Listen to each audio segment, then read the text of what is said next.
నమస్తే, నేను మీ నాగబాబుని. ఒక సగటు భారతీయుడిని, ఒక హిందువుని.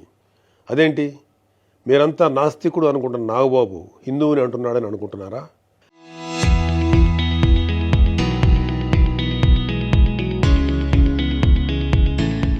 ఆదిశంకరుల అద్వైతం, రమణుల ఆత్మజ్ఞానం, వీళ్ళిద్దరూ చెప్పిన నిరాకార స్వరూపమైనటువంటి ఆ పరమాత్మను నమ్ముతాను.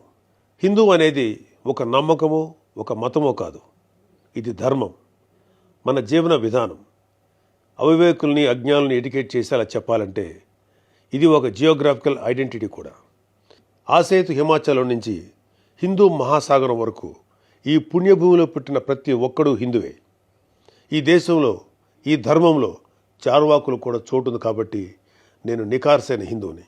నా ధర్మాన్ని గౌరవిస్తూ ఇతరులను కించపరచకుండా బతుకుతున్న ఒక ప్రౌడ్ సనాతన హిందువుని. అందుకే నాకు ఎమ్మెల్సీగా కౌన్సిల్లో మాట్లాడే అవకాశం రాగానే హిందూ మతం కోసం పాటుపడే అర్చకుల చాలని జీతబత్యాల గురించి మాట్లాడాను.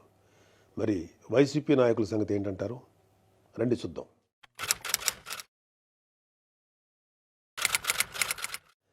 సెప్టెంబర్ 6, 2020 అంతర్వేది శ్రీ లక్ష్మీ నరసింహస్వామి వారి రథం దగ్ధమైన రోజు.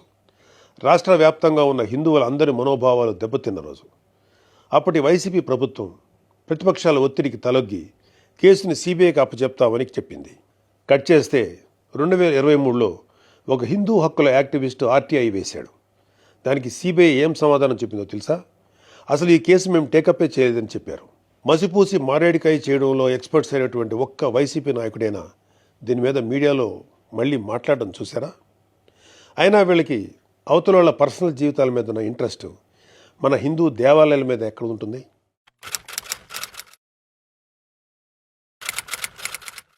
డిసెంబర్ 2020 రామతీర్థం రాముడు మనకు ఒక దైవం. మహావిష్ణువు అవతారం మాత్రమే కాదు, అంతకు మించి ఈ దేశం తాలూకు ఆస్తిత్వం రామకథలో ఉంది. ఒక మనిషి ధార్మికంగా ఎలా బ్రతకాలో రామాయణం చెప్తుంది. రామాయణంలో మారీచుడు చెప్తాడు, రామో విగ్రహవాన్ ధర్మ సాధు సత్య పరాక్రమ అని. ఈ భూమి మీద రాశీభూతమైన ధర్మమే శ్రీరాముడిని నమ్మే జాతి మనది. అలాంటి రాముడి శిరస్సును నరికినా పట్టించుకోని ప్రభుత్వం వైసీపీ ప్రభుత్వం. అప్పటి ప్రభుత్వం ఇన్వెస్టిగేషన్లో చూపించిన నిర్లక్ష్యం వల్ల దీని వెనుకున్న అసలు దోషులను శిక్షించలేక ఏదో నామకే వాస్తే కేసులు పెట్టి దీన్ని నీరు కార్చారు.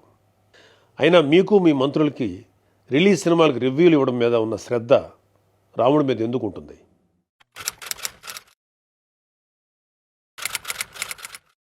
జనవరి 22, 2024 అయోధ్య రామమందిరం ఇనాగ్రేషన్ కొన్ని దశాబ్దాల సుదీర్ఘ న్యాయ పోరాటం తర్వాత, కొన్ని వందల మంది బలిదానాల తర్వాత హిందువులు కలల కన్నా రామమందిరం కల సాకారమైంది.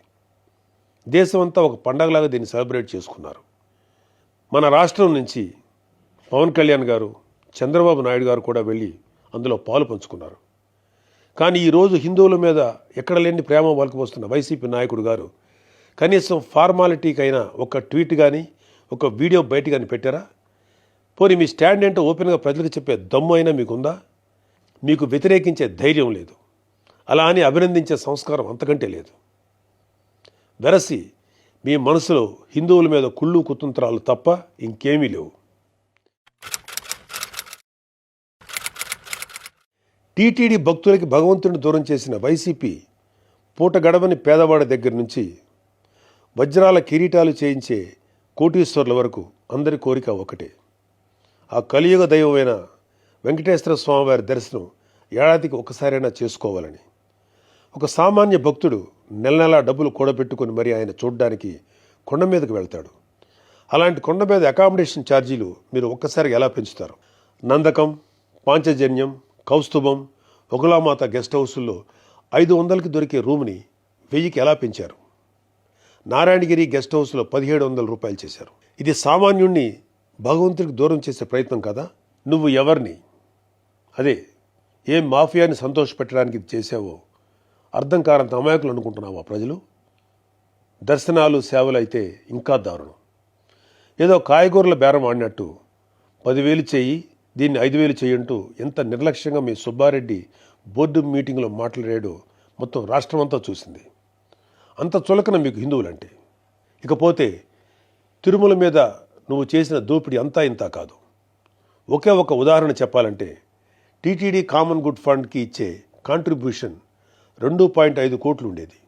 దీన్ని సెప్టెంబర్ 2021లో 50 కోట్లకు ఒక్కసారిగా పెంచేశాం.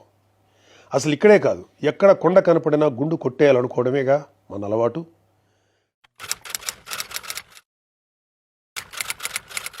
Declaration form. ప్రతి రిలీజియస్ ఇన్స్టిట్యూట్కి ఒక సాంప్రదాయం ఉంటుంది. దాన్ని గౌరవించడం మన ధర్మం. యుధా రాజా తదా ప్రజ అంటారు. నాయకులే రూల్స్ ఫాలో కాకపోతే ఇంకా ప్రజలు ఏం ఫాలో అవుతారు? అయినా బాధ్యత గురించి వైసీపీకి చెప్పడం చెవిటోడి చెవిలో శంఖం ఊదినట్టే. పవన్ కళ్యాణ్ గారు ఆయన కూతురు పొలినాని తిరుమల తీసుకువెళ్ళినప్పుడు ఆ అమ్మాయి మైనర్ అయినా కూడా ఒక గార్డియన్గా ఆ అమ్మాయి తరఫున డిక్లరేషన్ ఇచ్చారు. పవన్ కళ్యాణ్ గారి సతీమణి అన్నాగారు కూడా డిక్లరేషన్ ఇచ్చారు. ఇంత ఎందుకు, ఈ దేశ రాష్ట్రపతి అబ్దుల్ కలాం గారు కూడా తిరుమలలో డిక్లరేషన్ ఫామ్ పైన సంతకం చేసి అక్కడి నుంచి సాంప్రదాయాన్ని గౌరవించారు. నువ్వు కలాం గారి కన్నా గొప్పోడివా? డిక్లరేషన్ ఇవ్వకుండా వెళ్ళటమే కాక మీ మంత్రి వచ్చి ఆడి అమ్మ మొగుడు కట్టాడా తిరుపతి గుడి అని అంటాడా? అలా తలపొగురు మాటలు మాట్లాడితేనే జనాలు 151లో మధ్యన 5 తీసేసి 11 ఇచ్చారు. అయినా నువ్వు ఏమైనా మారావా? లేదు. డిక్లరేషన్ అడిగారు అని తిరుమల పర్యటన క్యాన్సిల్ చేసుకున్న చరిత్ర ఉంది. అయినా సెక్యులర్ ప్లేస్కి రిలీజియస్ ప్లేస్కి తేడా తెలియని నిన్ను ఎడ్యుకేట్ చేయటం మా వల్ల కాదు.